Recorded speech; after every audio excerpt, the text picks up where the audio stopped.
pada hari ini sebenarnya kita akan mendiskusikan perihal al-hukmu alal hadis.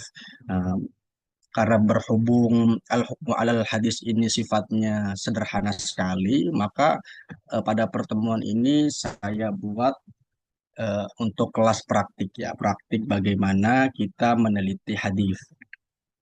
Oke, Eh, kita langsung saja akan mulai mengenai bagaimana sih cara kita untuk meneliti sanad hadis, untuk menentukan kesahihan ataupun kedhaifan dari satu sanad hadis. Oke, eh, saya tampilkan PPT di sini, apa Word di sini. Nah, baik, umpama misal kita dihadirkan pada satu hadis ya, ini berbicara perihal walimah, keharusan kita untuk datang ke walimah ya. Di sini ada hadis idza du'iya ahadukum ilal walimati falyatiha, dari riwayat dari Imam Al-Bukhari. Nah, ini kan hadisnya dihukumi sahih oleh Imam Al-Bukhari. Jadi pada hari ini kita akan membuktikan apakah penilaian sahih itu, penilaian sahihnya Imam Al-Bukhari itu sudah sesuai dengan kaidah-kaidah kesahihan hadis atau belum. Nah, di sini beliau mengambil riwayat ini ya, dari guru beliau ya, Abdullah bin Yusuf wa bihi ilaihi qala haddatsana Abdullah bin Yusuf qala akhbarana Malikun an Nafi'in an Abdullah bin Umar radhiyallahu anhuma anna Rasulullah sallallahu alaihi wasallam qala idza du'iya ahadukum ilal walimati falyatiha. Nah, ini hadis yang akan kita teliti terutama dari segi sanadnya. Nah, kemudian setelah hadisnya tahu, kita akan bedah atau kita akan buat berupa bagan sanad ya, bagan sanad atau haikalul asanid.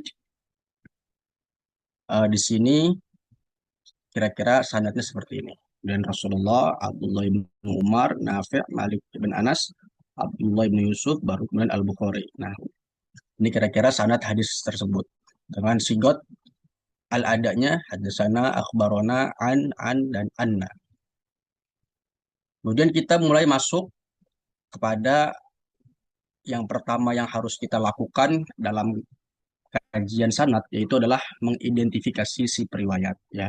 Jadi dari mata rantai periwayat tadi ya teman-teman, misalnya di sini ada Abdullah bin Yusuf. Nah, jadi sebelum kita meneliti ini di dalam kitab Rijal, jadi kita harus bisa mengidentifikasi, menemukan orang ini atau membuktikan bahwa orangnya atau orang yang kita akan bedah itu sesuai dengan yang dimaksud dalam hadis ini. Ya. Karena memang di dalam kitab-kitab Rijal, misalnya nama kayak Abdullah bin Yusuf, Malik, Nafi' itu kan orang banyak ya periwayat hadis yang namanya Abdullah bin Yusuf, kemudian ada yang namanya Malik juga banyak sekali berlimpah. Nah, kita akan mengidentifikasi eh, Abdullah bin Yusuf yang dimaksud dalam hadis ini Abdullah bin Yusuf yang mana atau Malik dalam sanad ini maksudnya Maliknya siapa, Malik yang mana gitu, Malik ibn siapa. Nah, jadi yang pertama perlu kita lakukan adalah dengan mengidentifikasi dulu. Nah, untuk mengidentifikasi periwayat ada tiga cara yang bisa kita lakukan untuk menemukan riwayat tersebut. Yang pertama melalui simbol yang dibuat oleh penulis biografi periwayat ya. Nah, ini misalnya kita bisa buka di kitab-kitab Rijalul Hadis ya, baik itu Takribut Tahdib maupun Tahdibut Tahdib. Kita geser. Mohon izin Kak, ini saya geser ke PDF, berubah nggak? Apa masih Word? Masih Word, Ustaz. Masih Word ya? Oh, berarti saya keluarin dulu. Oke, saya geser ke PDF dulu. Nah, ini ada Takribut Tahdib. Takribut Tahdib, kita di sini cari nama periwayat Abdullah bin Yusuf ya. Ini ada Abdullah bin Yusuf, ini baru nama Sin, ya, karena memang Takribut Tahdib itu disusun berdasarkan huruf hijaiyah. Jadi kita scroll terus. Saya scroll terus sampai nanti ketemu namanya Abdullah bin Yusuf. Kira-kira di halaman 273. Nah, di 273 kita lihat nama ada Abdullah ibn Ya'la, Abdullah ibn Yusuf, Abdullah ibn Yusuf, kemudian Abdullah al-Adawi. Nah, di sini di kitab di kitab Takribut Tahdib, Abdullah ibn Yusuf itu ada dua, ya. Tadi untuk kita bisa menemukan, mengidentifikasi, membuktikan bahwa orang yang kita teliti nanti itu benar orangnya, tepat orangnya. Ya, jangan nanti kita keliru. Ini Abdullah Yusuf yang lain ternyata yang kita teliti. Nah, jadi yang pertama adalah kita melihat dari simbolnya dulu. Nah, di sini para penulis biografi hadis itu memasukkan simbol-simbol. Nah, di sini ada simbol kho, dal, ta, dan sin. Kemudian di sini ada simbol dal dan sin, ya. Di sini ada kho, itu menunjukkan Al-Bukhari, ya. Nama Abdullah bin Yusuf ini diriwayatkan oleh Imam Bukhari, Dal, Abu Daud, Tirmidzi, dan An-Nasai. Kalau Abdullah ibn Yusuf Hijazi, ya, majhulul hal, ini beliau hadisnya ada di kitab Abu Daud dan Sunan An-Nasai saja. Nah, kita sudah ketemu sebenarnya dari sini secara sederhana bahwa periwayat yang kita teliti karena memang berada di Sahih Bukhari, ya tentu yang kita akan ambil datanya, ya, terkait masalah biografinya adalah Abdullah ibn Yusuf At-Tinisi, ya, bukan Abdullah ibn Yusuf Hijazi, ya. Dengan simbolnya ada kho, simbol kho. Oke. Nah, itu langkah pertama. Jadi sebenarnya kalau misalnya dengan cara seperti apa namanya? Dengan cara kita melihat simbol sudah ketahuan, sebenarnya ini sudah cukup. Nah, tetapi kalau seandainya misalnya di dua orang ini sama-sama eh, menggunakan simbol apa namanya, ada simbol Bukhari-nya dua-duanya, ya kan, sama-sama membukhari, sama-sama meriwayatkan dari Abdullah bin Yusuf At-Tinisi dan juga Abdullah bin Yusuf Al-Hijazi, ya. Maka langkah kedua tadi sebagaimana yang ada di Word adalah kita melihat melalui tobakoh, ya, tobakohnya. Ini tobakohnya kita lihat di kitab yang tadi. Sebentar.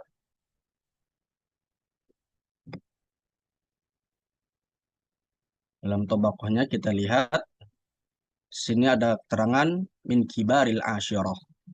Nah, kemudian kalau Abdullah bin Yusuf Hijazi ini minas sadisah.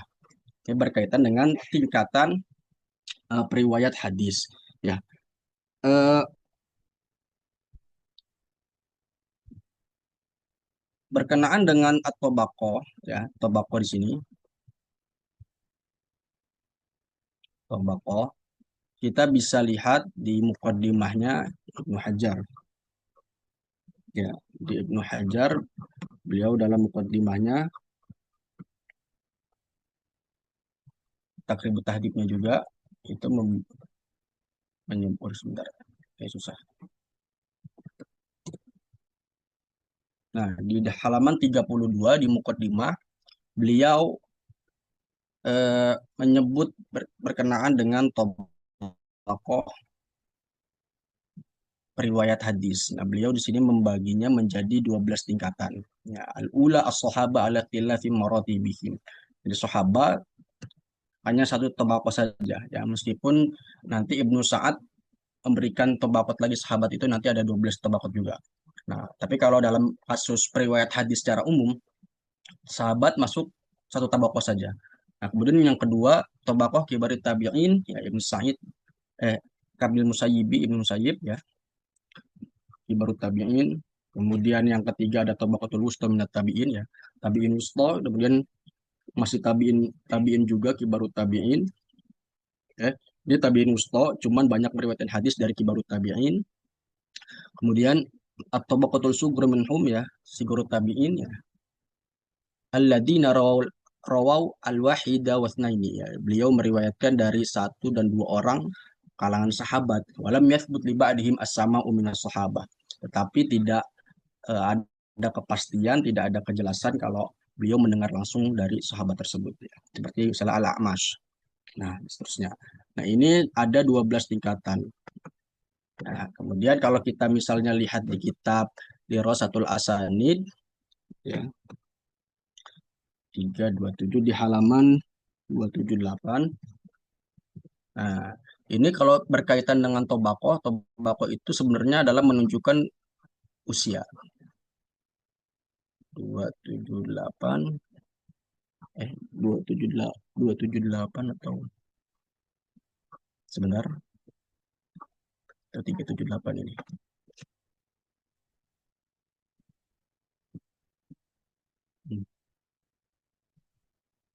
278. Nah, ini dia. Di halaman 278. Jadi tobako itu menunjukkan usia. Ya. Jadi tobako pertama sahabat ini sampai serat terakhir masa sahabat adalah 110 Hijriah. Sebentar saya mau tes laptop seperti. Nah, ini sahabat itu masa sahabat berakhir pada tahun 110 Hijriah. Kemudian masa tabi'in dimulai dari tahun 30 Hijriah sampai 150. Ya, baik dari tobako kedua sampai ke-6. Kemudian atba'ut tabi'in nanti 150 sampai 200 Hijriah. Nah, al-aqiduna an atba'it tabi'in, nah ini 9 sampai 12 tentang usianya itu wafat tahun 200 sampai 300 Hijriah. Jadi ini menunjukkan wafat ya. Tiga- Tabiin itu rata-rata dimulai dari wafatnya tahun 30 sampai 150 Hijriah terakhir wafat. Nah, itu berkaitan dengan tobakoh ya.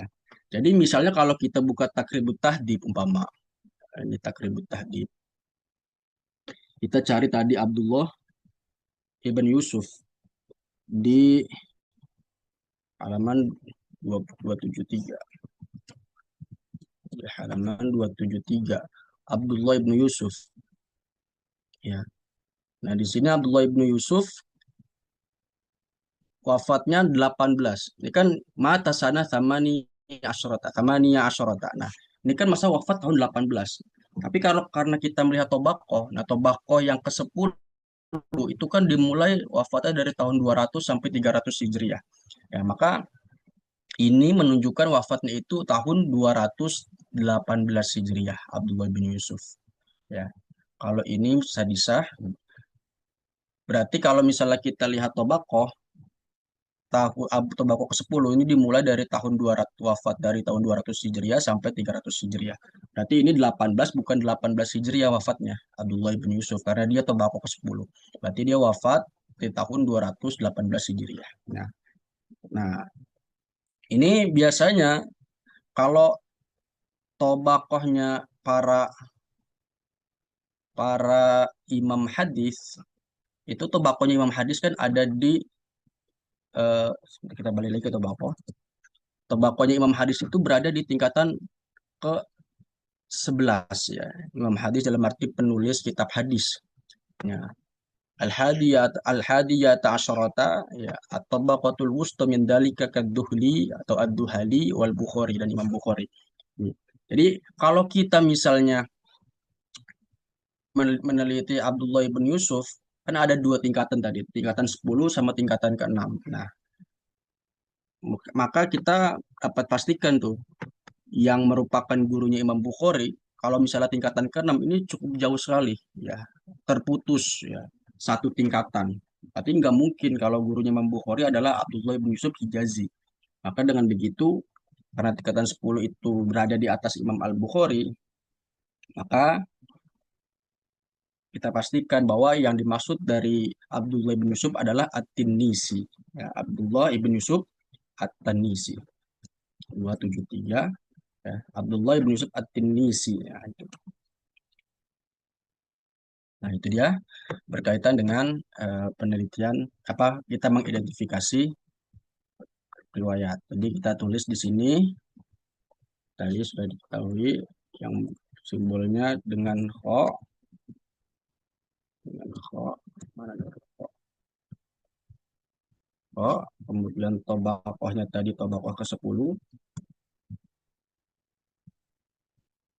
ya. Kemudian muridnya tadi ini Abdullah bin Yusuf sebenarnya kalau kita lihat di Tahdhibut Tahdhib dia eh, apa ini muridnya Al-Bukhari, apa gurunya dari Al-Bukhari. Kita lihat kalau kita mau meneliti lebih lanjut ya, bahwa kita cari muridnya. Siapa murid dari Abdullah bin Yusuf? Kalau Abdullah bin Yusuf yang Hijazi itu cuma satu muridnya. Kita balik lagi. Afwan Saya Ustaz, belum share menampilkan slide. screen-nya. Oh iya, maaf. Sebentar. Lupa. Oke. Nah, jadi kita tulis di sini kho Bukhari mulai dengan kho, kemudian di tobako ke-10, tobako ke-10, nanti muridnya di sini adalah Al-Bukhari. Ini bisa kita lihat misalnya di Takribut Tadib ya.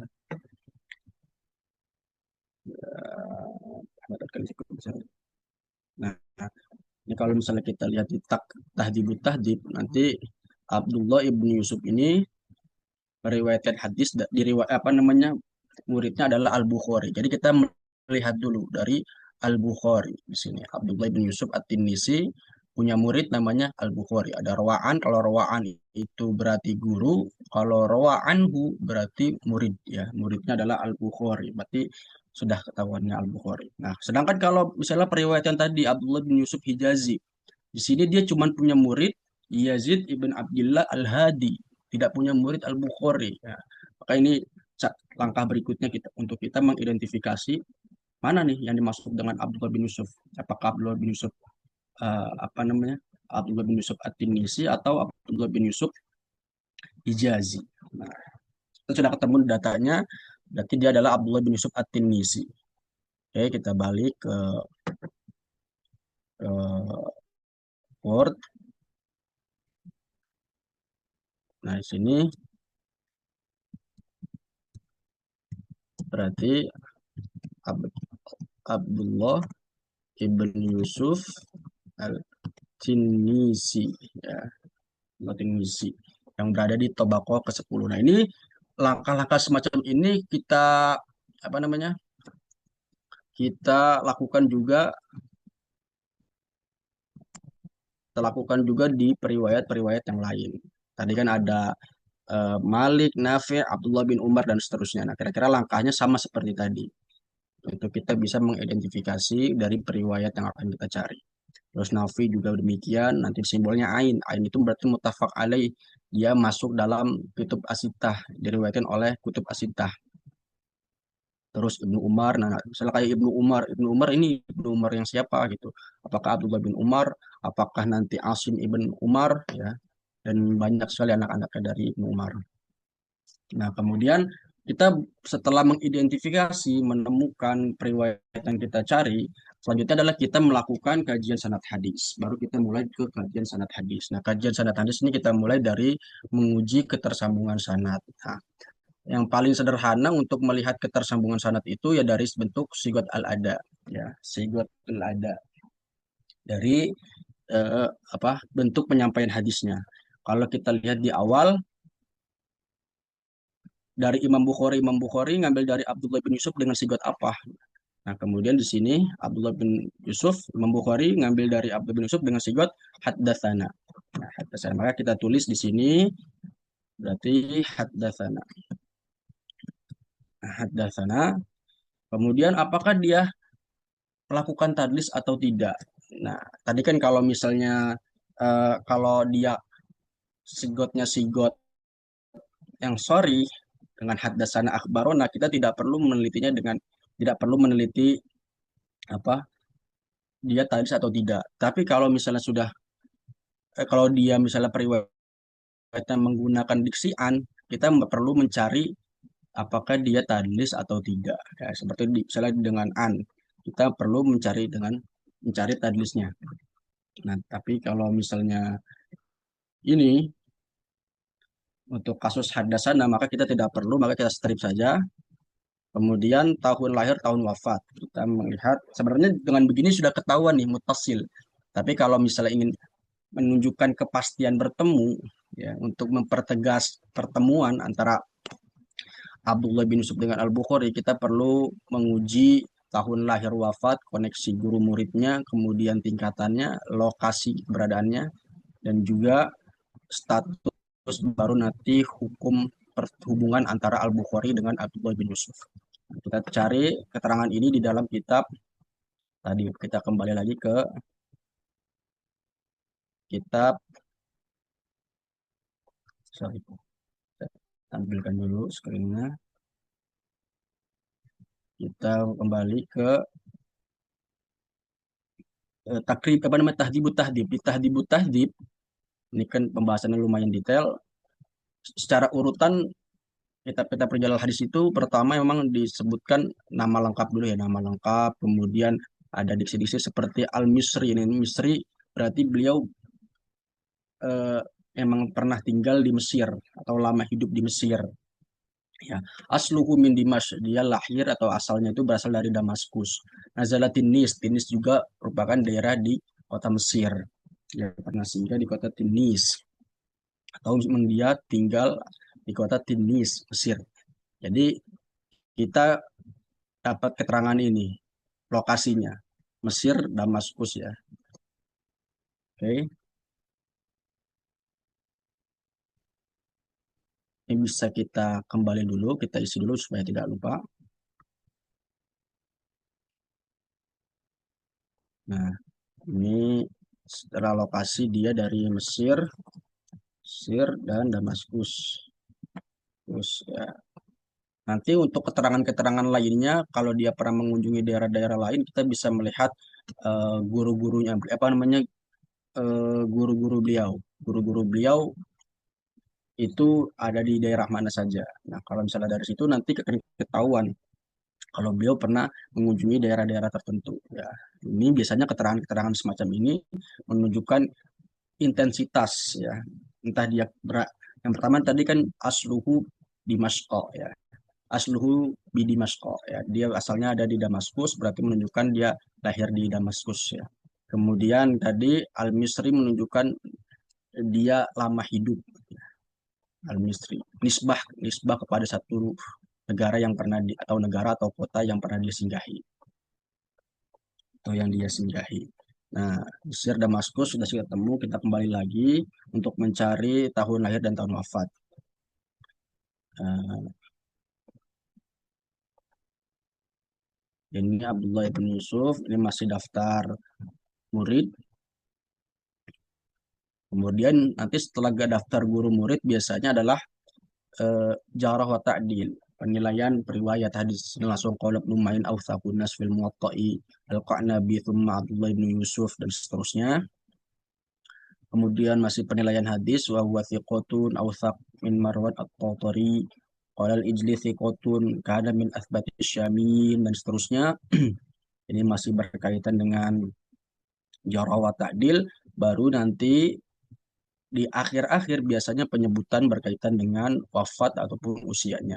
Di sini disebutkan misalnya qala Ibnu Yunus tuwfiya bimis sanah thamani asyrata wa mi'atain wa kana thiqatun hasanul hadis wa indahul muwatta.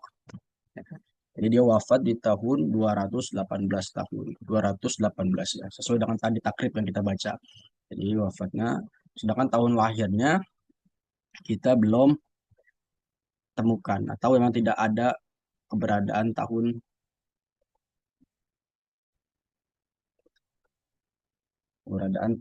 lahirnya. Tidak diketahui tahun lahirnya. Jadi wafat tahun 218 Hijriah. Ya, sebenarnya untuk menunjukkan tahun lahir nih salah satu hal yang paling sederhana ya, selain misalnya nanti indikasi-indikasi untuk kita bisa tahu tahun lahir kan misalnya dia ada keterangan umur. Nah, nanti kita tinggal kurangin aja tahun wafat dia berapa sama umur dia berapa yang disebutkan sama ulama. Nah, nanti ketemu tahun lahirnya. Atau misalnya nanti keterangannya itu berupa eh, penyandingan dengan periwayat lain. Misalnya dia bestian nih, misalnya Imam Ahmad bestian dengan Ishaq bin Rohawai. Nah, misalnya umpama Imam Ahmad tidak disebutkan tahun lahirnya, tetapi kata ulama usia antara Imam Ahmad dengan Ishaq bin Rohawai itu Ishaq bin Rohawai itu kurang lebih misalnya umpama bedanya 3 tahun umpama gitu ya. Sedangkan Ishaq bin Rohawai disebutkan tahun lahirnya. Misalnya umpama 200 ya, lahirnya tahun 150 ya. Misalnya Ishaq bin Rahawai lebih tua dari Imam Ahmad 3 tahun, berarti Imam Ahmad 153 misalnya. Umpama seperti itu ya, kira-kira untuk mengetahui tahun lahir. Nah, atau misalnya tidak ada indikasi-indikasi. Nah, kata para ulama biasanya kita menentukannya berdasarkan takriban watakbiron, perkiraan. Perkiraannya ini berdasarkan usia manusia. Ini diambil dari hadis Nabi yang diriwayatkan Imam At-Tirmidzi, a'maru ummati ma baina sittin ila sab'in, ya. Umur umatku itu di kisaran 60 sampai 70 tahun. Wa aqalluhum, ya, ma yajuzu dzalik. Ya, ma yajuzu dzalik kata Nabi. Dan yang melebihi dari 70 tahun itu jumlahnya sangat sedikit sekali. Maka kita bisa perkirakan saja ini 218 nanti dikurang 60 atau 70 tahun. Oke, 218 dikurang 60, 158. Berarti rentan waktu kurang lebih di tahun tahun 158, atau kalau 218 kurang 70 atau 148. 148 atau 158. Oh, bisa 48, 58 Hijriah rentan waktu ini. Nah, kemudian ini keterangan guru muridnya. Nanti kita ambil dari daftar tadi guru murid. Nah, ini daftar guru muridnya Abdullah bin Yusuf. Kita balik lagi ke atas. Tadi kan guru murid ada di atas, Abdullah bin Yusuf. Di sini ada daftar gurunya, beliau meriwayatkan dari Malik. Ya. Tadi kan hadisnya kan Abdullah bin Yusuf an Malik. Ya. Qala akhbarona Malikun, ya. Sa'id ibn Abdul Aziz, Malik, dan Yahya ibn Hamzah. Jadi kita tulis kemudian atau live, ya, boleh Sa'id ibn Abdul Aziz. Kita kembali di Sa'id ibn Abdul Aziz, kemudian tadi ada Malik, kemudian tadi ada Al-Laits. Ya. Baru nanti kita lihat lagi, kembali lagi ke muridnya. Muridnya itu ada Al-Bukhari, Abu Dawud, At-Tirmidzi, Nasai, ya, atau Muhammad eh wa Nasai biwasitati Muhammad bin Ishaq dan seterusnya. Ini daftar muridnya. Nah, untuk daftar murid kita mesti menyebutkan minimal itu 3 orang. Kenapa misalnya kita menyebutkan minimal 3 orang? Karena kalau misalnya dia hanya punya satu murid, itu dia masuk dalam kategori riwayat yang majhul. Kalau satu murid majhulnya majhul ain, kalau misalnya dia punya 2 murid itu majhulnya majhul hal, ya. Nah, kita sebut minimal 3. Bukhari, Abu Daud, atau misalnya yang lain lah. Bukhari, eh, siapa di sini? Yahya ibn Ma'in, Harmalah ibn Yahya. Kita kembali ke wordnya. Ibn Ma'in, Yahya ibn Ma'in, ibn Ma'in, Al-Tirmidzi termasuk ini.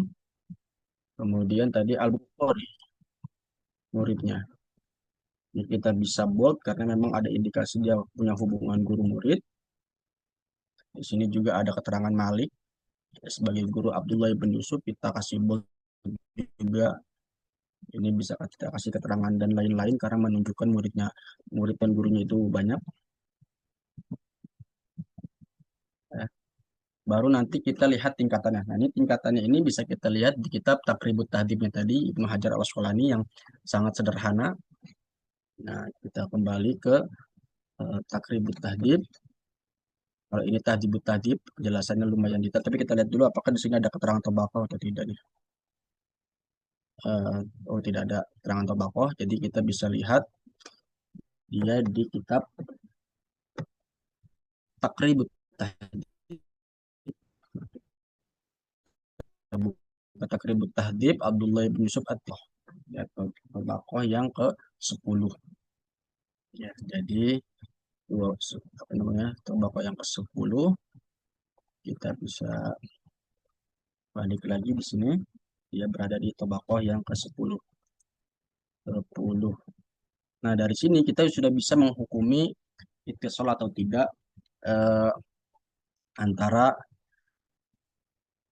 Abdullah bin Yusuf dengan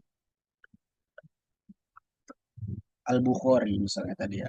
Nah, tadi dengan Al-Bukhari kalau kita lihat kan lahirnya tahun Al-Bukhari kalau misalnya kita teliti lahir tahun 195 Hijriah ya.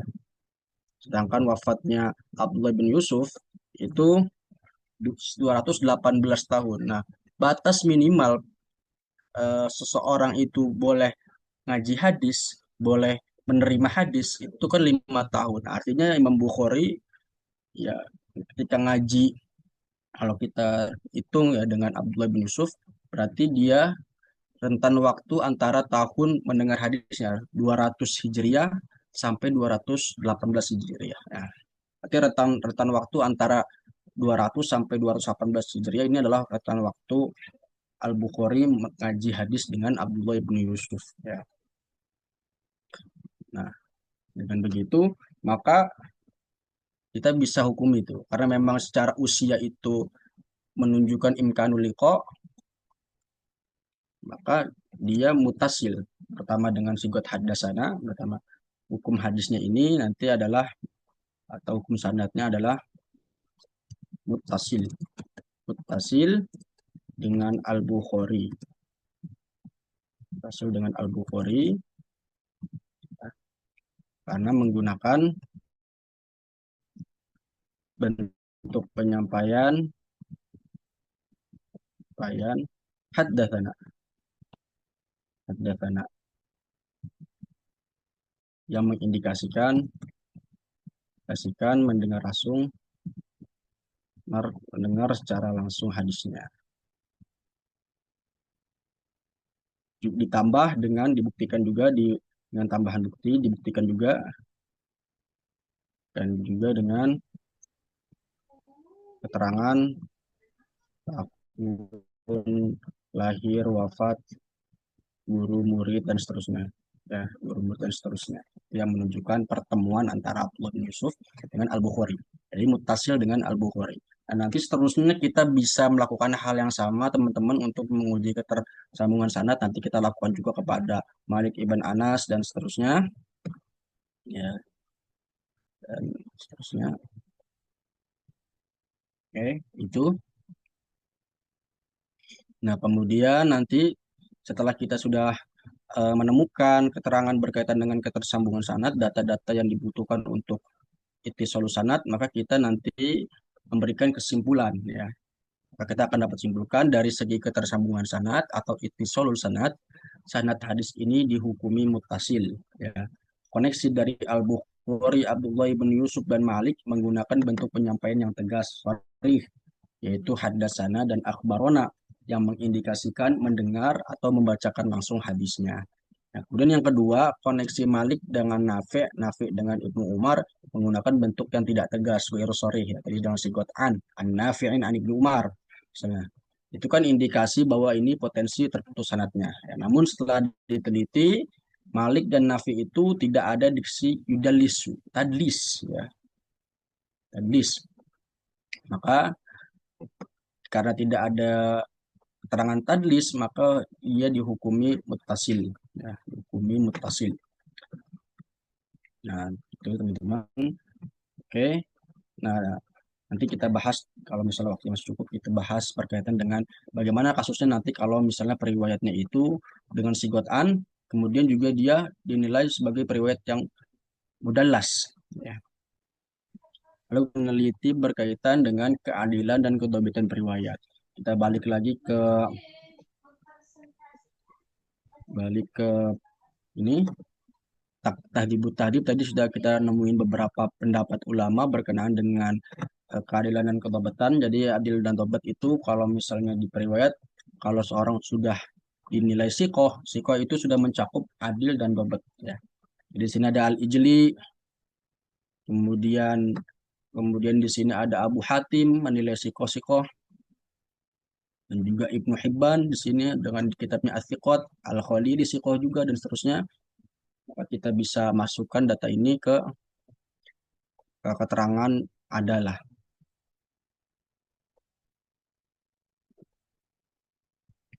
Abdullah bin tadi kan Al-Ijli menilai Ijli siqah. Kemudian tadi ada Abu Hatim, beliau siqah. Kemudian nanti ada siapa tadi? Ibnu Hibban misalnya menilainya siqah juga. Ya, kalau pakai bahasa Arab bisa biar sama dengan sesuai dengan ini. Maka tadi kalau misalnya sudah banyak riwayat sepakat bahwa Abdullah bin Yusuf siqah, kayak bisa kita simpulkan. Atau misalnya kita menggunakan kaidah-kaidah tertentu. Nah, misalnya kalau kita melihat dari personal-personal para orang yang menutur.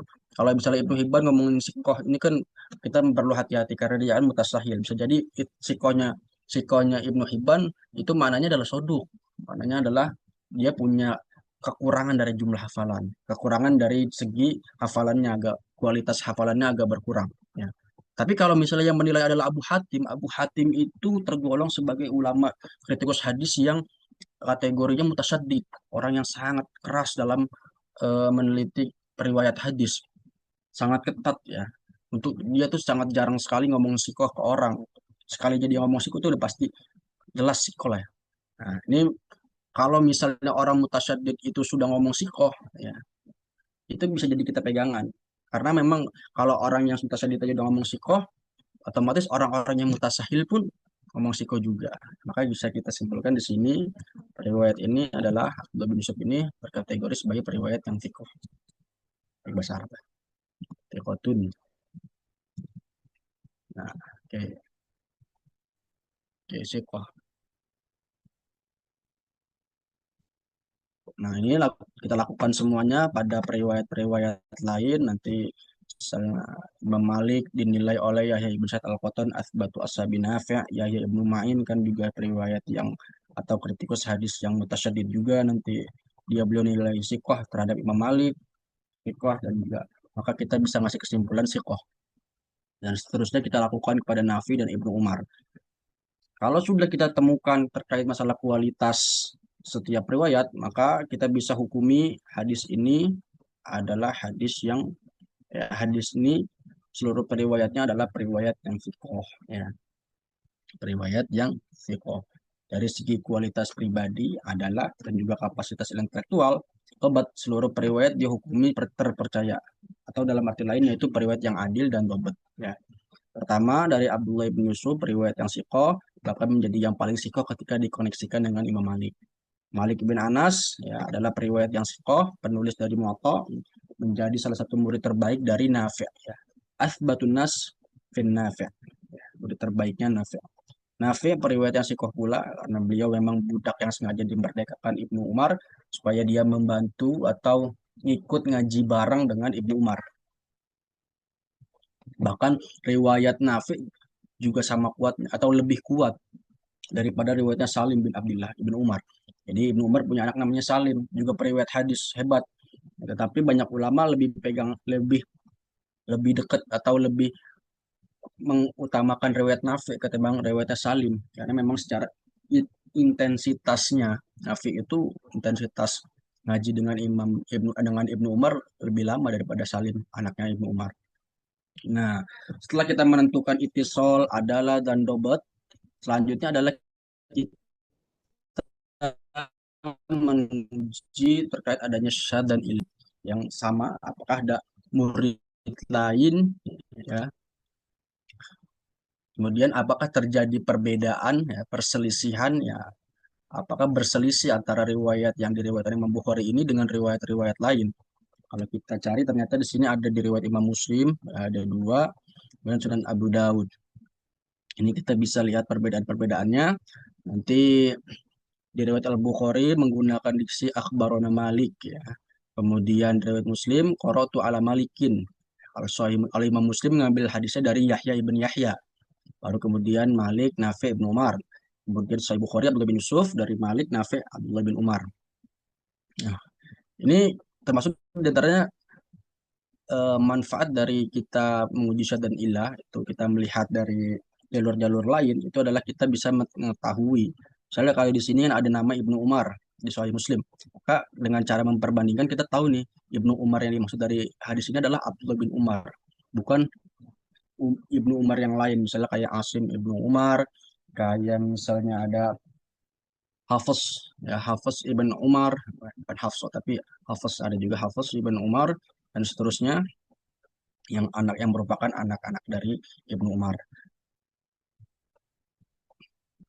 Nah, kemudian kita bisa berikan kesimpulan kalau misalnya tidak ada perbedaan dari segi sanatnya, mungkin hanya perbedaan segi tahammul. Bahkan kalau ini akhbarona dan qara'tu, kalau di mata Imam Malik akhbarona itu maknanya adalah qira'ah ala syekh, karena Imam Malik mensyaratkan kalau mengambil hadis dari dia harus murid bacain hadis ke saya gitu. Harus murid yang istilahnya qira'ah ala syekh. Nah, Imam Malik memberikan koreksi dan sebagainya. Bukan sistemnya as-sama, guru menyampaikan hadis ya. Jadi akhbarona meskipun kalau dalam ilmu hadis bisa bermakna bisa mendengar as-sama syekh, bisa juga dipahami al-qira'ah ala syekh, tapi kalau menurut Imam Malik akhbarona maknanya adalah al-qira'ah ala syekh. Nah, dengan begitu maka kita bisa memberikan kesimpulan dari syad dan ilah, dari segi adanya syad dan ilah seluruh jalur yang diriwayatkan, hadis yang meriwayatkan tentang anjuran menghadiri walimah tidak mengandung adanya syad dan ilah. Hanya saja perbedaan yang tidak sampai pada hanya saja ada perbedaan yang tidak sampai pada tahap syad dan ilah ya. Jadi memang kalau antara sesuatu bisa dianggap syad dan ilah, itu catatannya adalah dia bertentangan, ada pertentangan mukhalafah ya, ada mukhalafah di situ. Kalau ini kan hanya perbedaan, diksinya pun tetap semakna ya. Jadi ini meskipun berbeda tapi ini semakna. Ya, yang dipermasalahkan terkait masalah syad dan ilah adalah perselisihan ya, perbedaan. Nah, termasuk nanti kalau kita teliti matanya, ini riwayat Bukhari, Muslim, dan Abu Daud tuh yang ini menggunakan diksi yang sama semua. Ya, idza du'a ahadukum minal walimati falyatiha. Tapi dari jalur Imam Muslim yang lain, misalnya selain dari riwayat Imam Malik, ya, dari Ubaidillah, sini Ubaidillah ibn, ini termasuk dari duriahnya Umar ibn Khattab juga, Ubaidillah ibn Hafiz Ubaidillah ibn Umar ibn Hafiz ibn Asim ibn Abdullah ibn Umar. Nah, ini sini idza du'i ahadukum ilal walimati falyujib. Nah, tadi falyatiha, kalau di sini falyujib. Maka hendaklah dia mengijabahnya. Kalau tadi kan mengijabahnya dalam arti menghadirinya, mendatanginya. Nah, ini meskipun berbeda tetapi eh, semakna. Yani ini tidak menunjukkan adanya syad dan ilah. Berarti perbedaan ini makbulah. Ya, perbedaan ini makbulah, diterima. Nah, maka kita bisa memberikan kesimpulan dari segi adanya syad dan ilah, seluruh jalur yang meriwayatkan hadis anjuran menghadiri walimah tidak mengandung adanya syad dan ilah. Hanya saja ada perbedaan yang tidak sampai pada tahap syad dan ilah. Dari segi sanad, riwayat Al-Bukhari melalui Abdullah bin Yusuf menggunakan redaksi akhbarona, sedangkan riwayat Muslim menggunakan redaksi qara'tu ala Malik.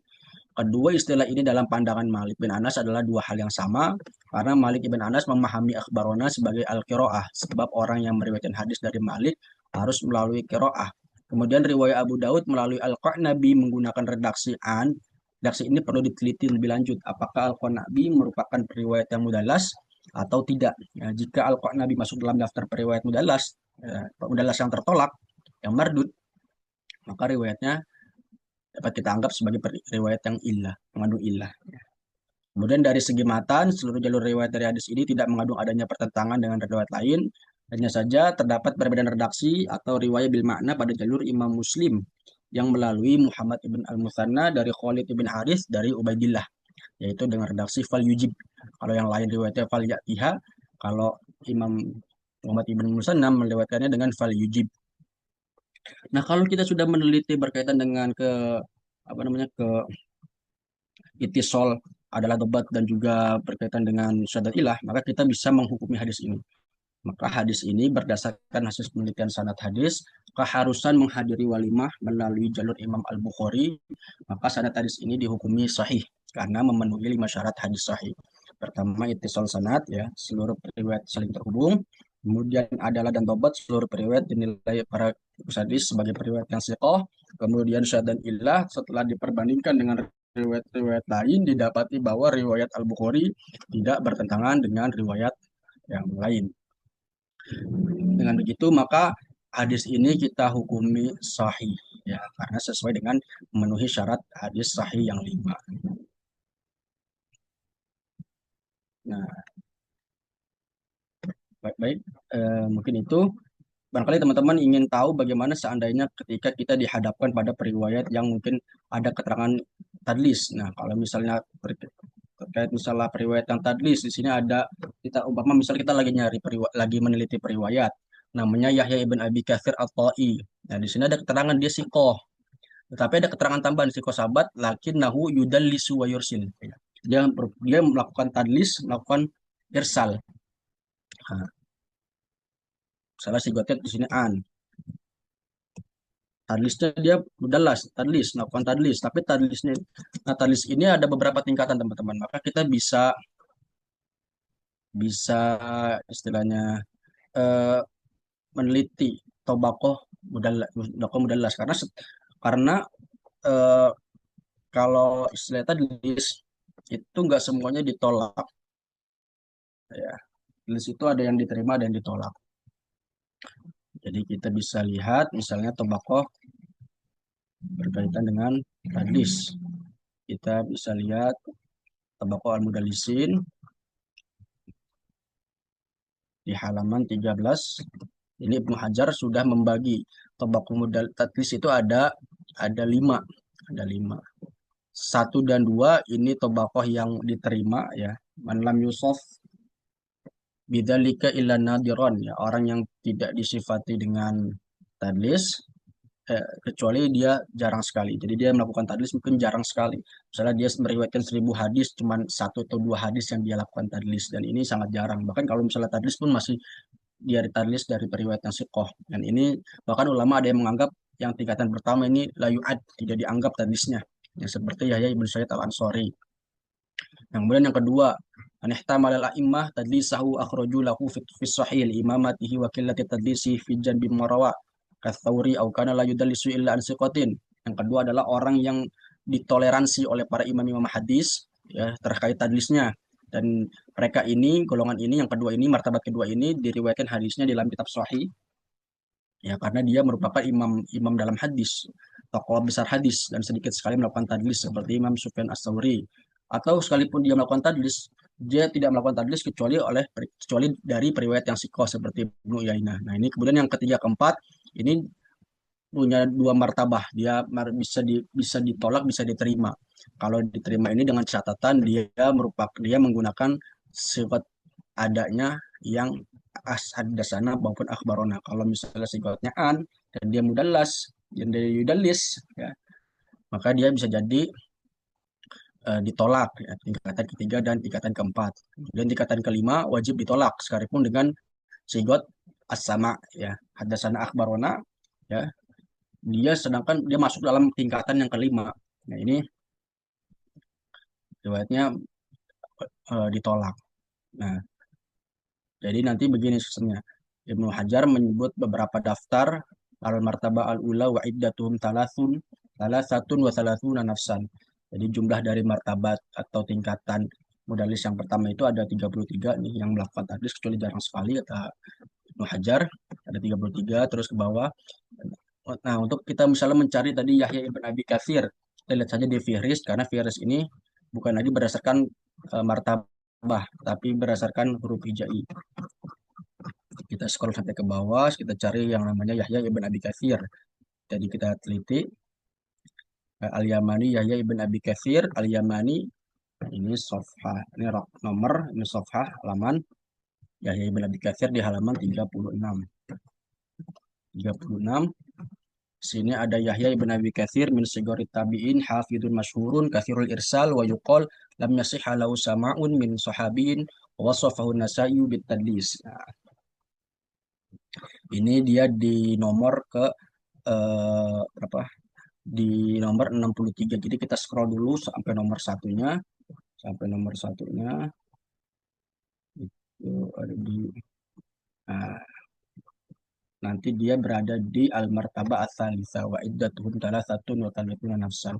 Jadi tadi Yahya ibn Abi Katsir berada di tingkat yang ketiga, di mana tadi tingkatan ketiga diterima dengan bisa diterima dengan catatan dia menggunakan sigotnya sigot haddatsana dan akhbarona. Kalau misalnya menggunakan sigot an, ya berarti dia ditolak riwayatnya.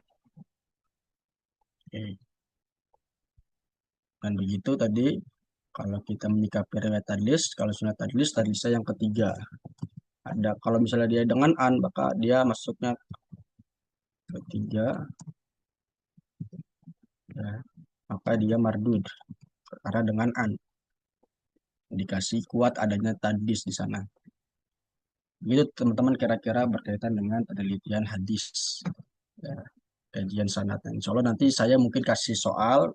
Setelah ini mungkin saya akan kasih soal buat teman-teman barangkali bisa mempraktikkan secara sederhana penelitian kajian sanad. Mungkin itu sih Kak atau Ahbab Maisi terkait yang ingin saya sampaikan pada pertemuan terakhir ini. Terima kasih. Baik, terima kasih juga Ustadz atas pemaparan materinya. Selanjutnya kita buka sesi tanya jawab. Untuk peserta yang ingin bertanya, silahkan. Namun sebelumnya, di sini sudah ada pertanyaan ya Ustadz dari Google Form atas nama Dian Oktaviani Ustadz. Pertanyaannya, izin bertanya masih tentang tahrij awal Ustadz. Saya pernah mentahrij salah satu hadis yang ada di platform tertentu, di mana isinya tentang Rasulullah meninggalkan warisan yang berupa Al-Quran dan Ahli Bait. Setelah saya cari hadisnya, ternyata ada di Musnad Ahmad nomor 18.508 dan menurut keterangannya hadisnya sahih, tapi hadis ini sepertinya bertolak belakang dengan hadis Rasulullah satunya yang menyebutkan Rasulullah meninggalkan kitabullah dan sunnah.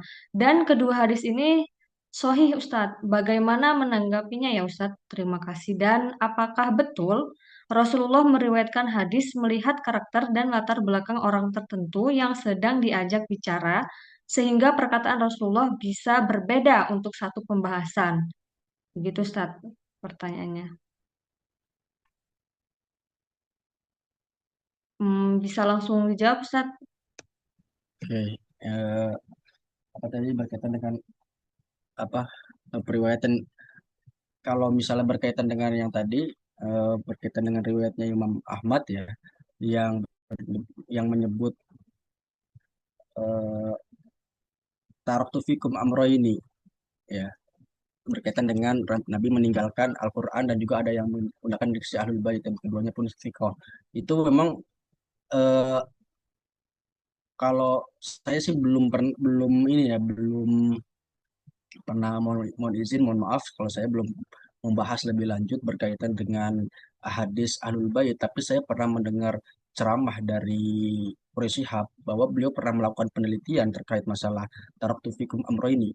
Nah itu memang kata beliau riwayat yang paling sahih itu memang yang menggunakan diksi eh, apa Al-Quran dan Ahlul Bait ya dengan karena memang eh, ini bukan hanya diriwayatkan di kitab-kitabnya Ahlus Sunnah, tetapi di kitab-kitabnya Syiah itu juga meriwayatkan diksi yang seperti ini, ya, seperti itu. Tapi ini mungkin nanti ini yang dikatakan oleh Pak Quraish Shihab, ya. Tadi kan beliau kan mengatakan demikian, banyak orang yang menuduh beliau tuh banyak mendukung Syiah. Nanti, insya Allah setelah ini saya akan teliti lebih lanjut berkaitan dengan hadis tersebut ya. Karena memang kan ada hadis yang mungkin populer di kalangan Ahlussunnah kan eh, yaitu Al-Quran dan As-Sunnah yang ini ya, Al-Quran dan As-Sunnah yang populer di kalangan Ahlussunnah wal Jamaah. Nah, itu nanti insya Allah nanti saya akan update lagi di grup pencarian saya berkaitan dengan Taraktu Fikum Amro ini. Kemudian tadi berkaitan dengan hadis apa tadi satu lagi ya Kak terkait hadis yang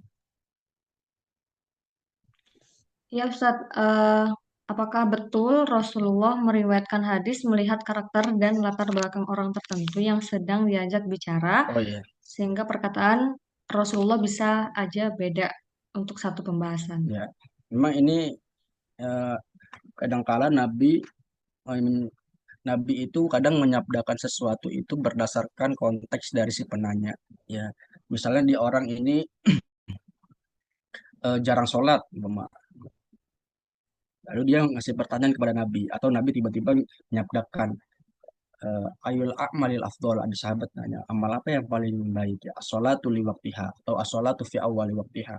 Yang terbaik adalah sholat di awal waktu. Gitu. Mungkin barangkali Nabi melihat bahwa eh, sahabat ini kategorinya entah dia jarang sholat atau dia sholatnya sering kali terlambat, ya, sehingga Nabi menyebut bahwa yang amal terbaik itu adalah as-sholatu li waktiha, atau sholat pada, atau as-sholatu fi awali waktiha. Kemudian juga misalnya ada hadis eh, yang diriwayatkan oleh Utsman ibn Affan. Ya. Ini juga yang ini juga yang berkaitan dengan masalah Al-Quran. Ya. Kata Nabi, kalau yang amal terbaik itu adalah ini yang riwayatnya Utsman ibn Affan, yaitu eh, yu'al al apa namanya, allamal Quran wa apa namanya, hadisnya itu kalau nggak salah secara terjemahan, orang yang amalnya terbaik itu adalah yang belajar Quran, Khairukum man ya, ta'allamal Qur'an. ta'allamal Quran, ya, man ta'allamal Quran wa 'allamahu, ya. Man ta'allamal Quran wa 'allamahu. Dia yang belajar Quran dan juga mengajarkan Al-Quran. Nah, itu kepada Utsman bin Affan. Tapi ini bukan berarti Utsman bin Affan sebagai orang yang mungkin jarang baca Quran. Tetapi ini Nabi lagi memuji amal yang dikerjakan oleh Utsman ibn Affan. Ya, karena memang intensitas dia terhadap Al-Quran itu sangat luar biasa, sehingga Nabi memuji konsistensi beliau dalam kajian Al-Quran. Orang yang terbaik itu adalah, ya, man ta'allamal Qur'an wa 'allamahu. Eh, Dia yang belajar dan mengajarkan Al-Qur'an. Itu kadang Nabi emang seringkali meskipun pertanyaannya sama, tapi seringkali melihat dari konteks si penanya. Ya, entah karena dia seringkali meninggalkan, entah dia bisa jadi meninggalkan satu ibadah tertentu, ya, atau mungkin Nabi melihat dia orang yang salih dan punya satu konsistensi amal baik yang dia selalu kerjakan, maka Nabi akan memuji amalan baik yang dia kerjakan itu. Mungkin itu sih jawaban yang bisa saya jawab. Oke, terima kasih Ustadz. Kemudian selanjutnya dipersilahkan kepada penanya Ahuya Abdul Haris. Baik, terima kasih Mbak Messi. Assalamualaikum warahmatullahi wabarakatuh. Hmm. Terima kasih kesempatan ini. Tadi sebelum saya bertanya ini kepada Ustadz Ainul, tadi sempat saya dengar tadi apa istilahnya, sikohnya Ibnu Hibban itu soduknya pada ulama lain apa atau bagaimana saya tadi? Sikohnya Ibnu Ya, Hib Sikohnya Ibnu Hibban. iya, jadi Ibnu Hibban itu kan punya kitab As-Siqat dan Al-Majruhin, ya, kitab apa namanya, As-Siqat Al-Majruhin. Nah, jadi Ibnu Hibban itu memang tidak memberikan klasifikasi atau pembedaan antara riwayat yang soduk dengan riwayat yang eh, apa namanya, dengan riwayat yang siko murni, ya. Jadi memang disatukan antara yang soduk maupun yang siko, satu. Nah, jadi maka kalau kita sebagai peneliti hadis, ketika kita mengutip dari takdilnya Ibnu Hibban, maka kita perlu berhati-hati. Jadi yang disikohkan Ibnu Hibban dalam kitabnya Asiko bukan sikoh yang sebenarnya sikoh, tapi bisa jadi itu maknanya adalah soduk, yang kategorinya adalah periwayat yang hasan. Karena memang di Sahih Ibnu Hibban saja kan banyak banyak hadis-hadis yang hasan itu oleh Ibnu Hibban dimasukkan dalam kategori hadis-hadis Sahih menurut Ibnu Hibban. Itu. Baik, bertanya tadi terkait dengan apa namanya untuk mengecek antara guru murid itu kan tadi disampaikan oleh Ustadz bahwa untuk melihat itisolnya antara guru murid itu salah satunya adalah kita harus mengecek apakah gurunya ini memiliki murid bernama si A misalkan, atau memang ada pengakuan dari gurunya, ataupun misalkan sebaliknya dari murid saya mengatakan bahwa dia memiliki guru seperti ini misalkan. Nah, apakah ada diskursus tidak Tat, bahwa misalkan memang guru itu tidak mencantumkan nama muridnya dan atau murid-muridnya, tetapi di satu sisi dari muridnya itu justru mengaku bahwa ini adalah guru saya. Berarti kalau seperti itu apakah tidak bermasalah, Ustaz? Maksudnya ada pengakuan dari murid sementara di daftar murid-murid gurunya itu justru nama muridnya itu tidak tercantum gitu loh, Ustaz. Itu kira-kira gimana itu, Ustaz? Terima kasih. Oke. Eh, jadi mohon ini penjelasan apa namanya? Mungkin ini penjelasan dari saya. Jadi di dalam kitab Dirasatul Asadidnya Abdul Aziz Asyaya itu diterangkan bahwa diksi rawaan maupun rawaanhu yang ada di kitab Tarojim Ruwat itu bukan berarti eh, guru ataupun murid sebenarnya. Jadi itu adalah merupakan usahanya dari si penulis buku. Jadi penulis buku ini usaha dari penulis buku untuk menyebut guru dan muridnya. Jadi ini bukan didasarkan pada pertemuan. Jadi sebenarnya rawaan atau rawaanhu tidak mengindikasikan adanya mutasil atau inkito sebenarnya. Dia itu hanya gini. Jadi apa namanya, penyebutan itu tuh didasari oleh si penulis kitab Tarajim, ya. Dia melihat misalnya ada hadis Malik, hadis riwayat Imam Malik, kemudian beliau punya murid siapa aja nih murid Imam, lihat lihat hadis dari Imam Malik yang mungkin diriwayatkan oleh sejumlah periwayat, diantaranya ada misalnya hadis idza du'a ahadukum ilal walimah ya wal ya'tiha, nanti kan periwayatnya ada Abdullah bin Yusuf, ada Al-Qanabi, nanti rawaan Malik maksudnya, nanti Al-Qanabi rawaanhu ya, misalnya Yahya ibn Yahya rawaanhu, jadi Abdullah ibn Yusuf. Jadi itu bukan didasarkan pada kebenaran dia benar apa memang ngaji atau tidak ngaji. Jadi rawaanhu maupun rawaan itu hanya diambil dari hadis-hadis yang dari hadis-hadis si periwayat tadi, si periwayat yang dia yang kita bahas ya. Jadi dia ngambil riwayat, ada riwayat hadis misalnya gini. eh, di daftar Imam Malik, misalnya Imam Malik punya guru Nafi'. Nah, berarti Imam Malik ada hadis dari Imam Nafi' gitu.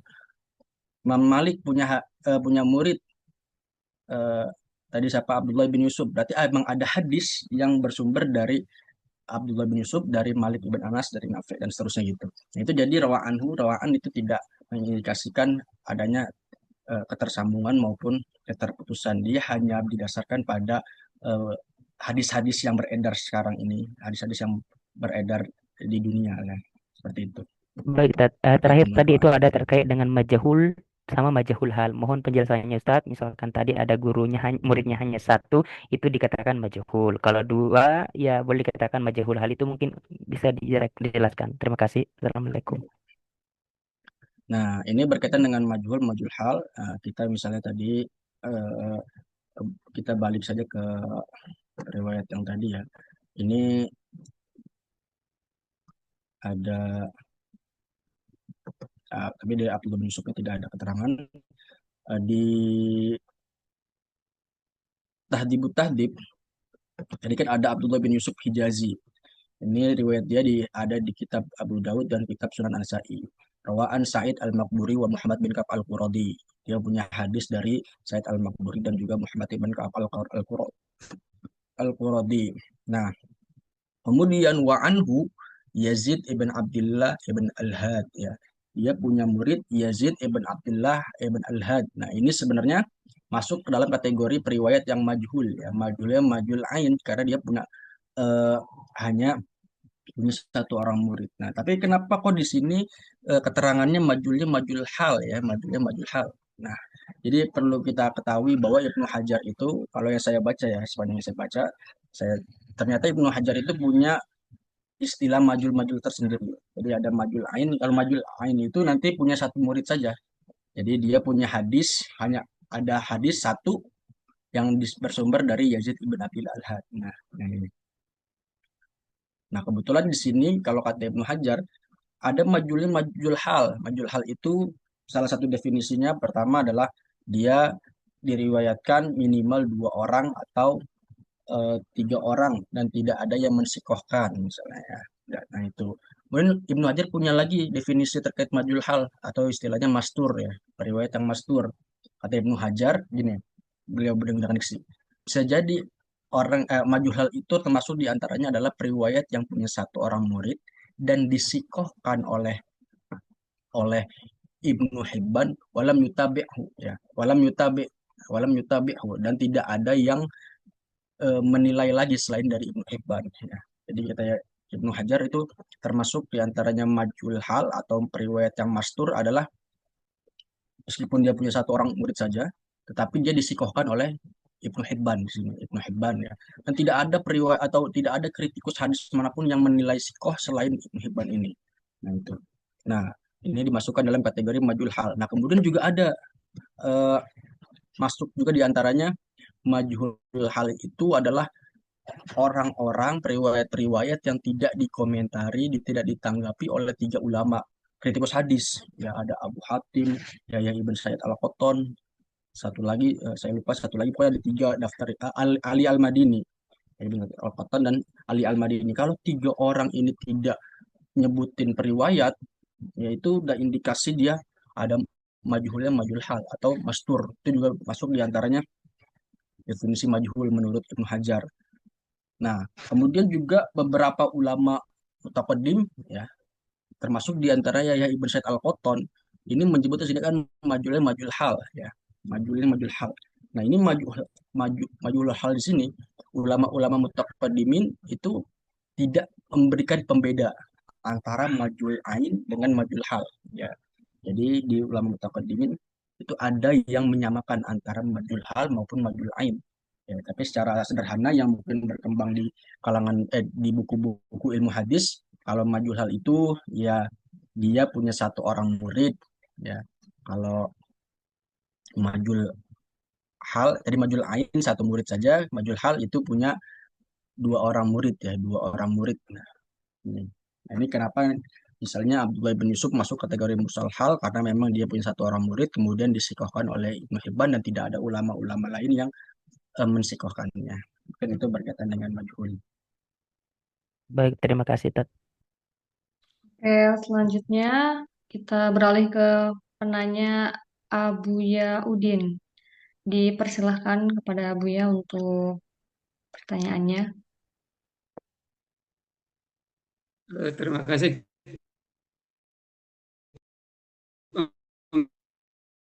Masih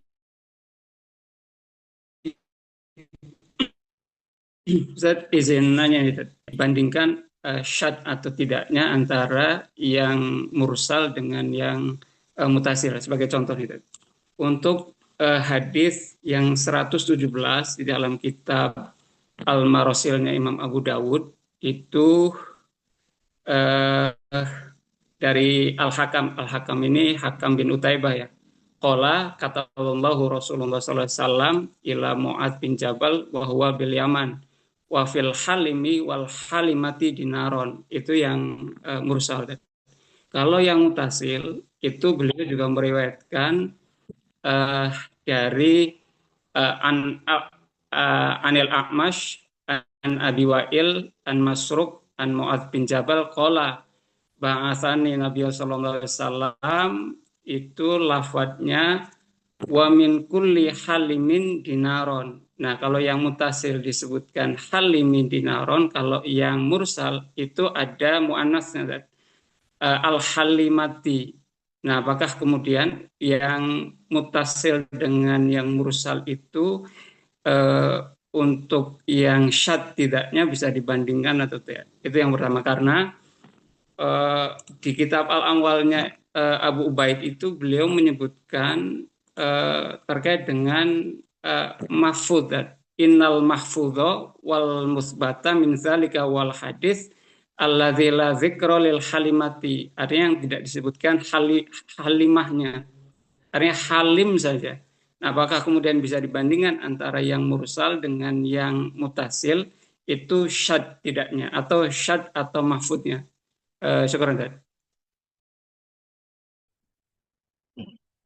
Eh, jadi misalnya ada keterangan kalau berkaitan dengan ini ya, adanya keterangan-keterangan semacam itu bisa kita buka di ulumul hadis itu berkaitan dengan ziyadatus sikot. Ya, ziyadatus sikot itu nanti masuk di antaranya pembahasan syad juga masuk di situ. Jadi kalau misalnya eh, perbedaannya itu hanya sifatnya menjelaskan, ya menjelaskan entah keterangan tambahan dan lain sebagainya, itu masuk dari ziyadatus sikoh yang makbulah, ya, dia diterima. Nanti kalau misalnya dia ada diksi ataupun misalnya nanti cenderung mukhalafah, cenderung yang berbeda dengan riwayat yang lain, itu nanti masuknya kategorinya syad. Nanti ziyadatus sikoh kategorinya kategori syad. Nah, nanti ada lagi yang eh, mungkin tambahan, sifatnya tambahan, tetapi ini diperselisihkan. Dia masuk hatainil martabatain. Dia masuk dua tingkatan. Dia bisa makbulah, bisa mardudah tadi. Ya, bisa makbulah, bisa mardudah. Termasuk diantaranya kemarin yang kami contohkan yang berkaitan dengan sujud sahwi.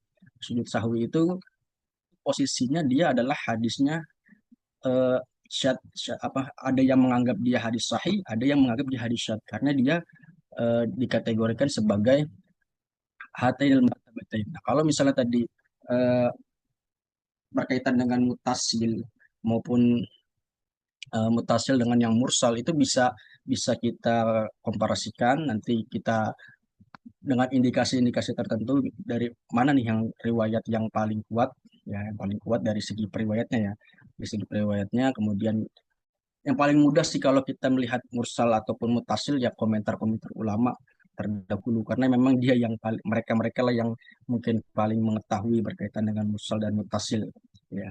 Jadi keterangan-keterangan tambahannya seperti yang antara yang mahfud dengan yang syad ataupun yang marfu dengan yang munkar, ya. Itu itu banyak indikasi-indikasi yang bisa kita lihat, tapi keduanya bisa kita teliti. Nah, dengan catatan itu tadi, kalau misalnya eh, kalau tadi mutasil dengan mursal itu kan cenderung apa, mukhalafah, ya. Itu bisa bisa kita tentukan mana nih yang cenderung yukholif afiqot, ya, dan lain sebagainya. Itu bisa sangat potensi sekali saat. Baik, terima kasih atas jawabannya Ustadz. Eh, Mungkin selanjutnya kepada penanya Abuya Rizky Agus Sohih, dipersilahkan Abuya. Ya, terima kasih, Kak Maisa. Ya, Bismillahirrahmanirrahim. Assalamualaikum warahmatullahi wabarakatuh. Ya, Ustadz, mau tanya terkait dengan tobakoh saat yang pertama. Tadi kan disebutkan ada 12 tobakoh ya dalam Taqribut Tahdzib oleh Ibnu Hajar Al-Asqalani. Nah, pertanyaannya, Ustadz, kalau misalkan tadi kan Imam Al-Bukhari eh, Al-Aimatul Hadis itu, imam-imam hadis itu kan ada di Tobaqoh ke-11 ya, Sat ya. Tolong koreksi kalau saya salah gitu. Nah, seperti yang tadi hadis yang pertama yang di apa sebutkan ya terkait dengan menghadiri walimahan, itu kan tadi disebutkan bahwa Imam Al-Bukhari mendapatkan hadis itu dari gurunya yaitu Abdullah bin Yusuf, yang berarti beliau ada di Tobaqoh ke-10. Nah, tadi Abdullah bin Yusuf itu terus mendapatkan kabar tersebut dari Malik, Malik dari Nafi, lalu dari Abdullah bin Umar radhiyallahu anhu ya, selaku sahabat gitu, Ustaz. Nah, pertanyaannya itu kan kalau Abdullah bin Yusuf itu berada di Tobaqoh ke-10 tingkatannya, apakah hadis tersebut harus mencantumkan semua Tobaqoh, periwayat dari semua Tobaqoh gitu, Ustaz? Jadi kayak Imam Imam Bukhari tadi ada di Tobakoh ke-11, Abdullah bin Yusuf di Tobakoh ke-10 gitu kan. Apakah yang periwayat dari setiap Tobakoh dari Tobakoh 9, 8, 7, 5, 4, 3, 2 sampai ke 1 ya, Tobakoh yang sahabat itu. harus dicantumkan semua periwayatnya, karena tadi kan seolah-olah ada apa ya, khawatir saya persepsi itu ada seolah-olah ada loncatan gitu kan, loncatan tobakoh di sanad hadis tersebut gitu. Nah, ini mohon penjelasannya, Ustaz. Jadi kalau misalkan ada riwayatnya dia dari Tobakoh ke-12 misalkan, apakah riwayat dari Tobakoh 11, 10 sampai ke 1 itu harus disebutkan semua untuk menunjukkan bahwa itu ittisal gitu kan, sanadnya tersambung, atau tidak perlu gitu. Hanya cukup dengan apa sigot akhbarona atau hadatsana kayak begitu. Nah, itu Ustaz yang pertama. Terus yang kedua, kalau Ustaz berkenan mohon bisa apa dikirim juga seperti khulasoh atau ringkasan singkat dari Tobakoh 1 sampai ke 12 itu, ringkasan singkatnya seperti apa, terus contoh profil dari masing-masing ya, terutama Tobakoh 1, kalau kedua kan itu udah nggak perlu ya karena sahabat dan apa ya, sahabat dan tabiin mungkin kan begitu. Tapi untuk yang lainnya ya, untuk yang saya yang awam ini itu perlu penjelasan lebih Ustaz, tentang Tobakoh, karena itu kan pasti menunjukkan perbedaan tadi ya, usia dan juga zaman gitu. Seperti itu Ustaz. Selain mau dikirim juga apa PDF dari kitab Takrib Tahdzibnya ya. Syukran jazakumullah khairan katsiran. Assalamualaikum warahmatullahi wabarakatuh. Waalaikumsalam warahmatullahi wabarakatuh. Baik, Ustaz, ini berkaitan dengan tobakoh. Jadi tobakoh kan tadi kan misalnya Al-Bukhari masuk dalam tobakoh ke-11, kemudian juga Abdullah bin Yusuf eh, tobakohnya ke-10. Apakah nanti di atasnya itu harus sesuai urutan tobakohnya atau tidak? Kalau misalnya kita perhatikan di penelitian saya, ini tadi berkaitan dengan sanad, ya. Jadi Abdullah bin Yusuf masuk ke tobakoh 10, kemudian Malik ibn Anas itu masuk ke tingkatan ke-7. Nah, kemudian Nafi masuk ke tobakoh yang ketiga. Ibnu Umar masuk ke tobakoh yang pertama. Jadi memang tidak tidak urutan tidak harus urutan misalnya tobakoh 11, 10, 9, 8. Tapi sebenarnya tobakoh itu bukan menunjukkan apa namanya? Tidak menunjukkan koneksi, tidak menunjukkan koneksi. Sudah dalam arti eh, tembakau ke-9 punya murid pasti tembakau 10, punya murid lagi tembakau 11 tidak. Ya, tapi itu hanya menunjukkan hidup masa tembakau, itu hanya menunjukkan hidupnya dia di tahun kisaran tahun berapa. Nah, ini mungkin kita bisa bedah di kitab tembakohnya Ibnu Hajar tadi di Tobako di halaman 32 di Taqribut Tahdhib. Misalnya kita bedah. Nah, ini sahabat ya. Kemudian nanti yang kedua itu ada Tobako Kibarit Tabi'in Ibnu Musayyib, kan dia wafat, dia emang eh, cukup cukup senior, atau tabi'in yang cukup senior, berdekatan dengan dekat dengan zaman Khulafaur Rasyidin ya. Bahkan termasuk diantaranya masuk Tobako yang kedua itu adalah Mukhadram ya. Mukhadram itu orang-orang yang memang hidup di masa Nabi, hidup tapi tidak sempat ketemu Nabi. Masuk dari diantaranya Uwais Al-Qarni itu. Uwais Al-Qarni masuk dalam kategori Mukhadram ya, dia hidup di masa Nabi.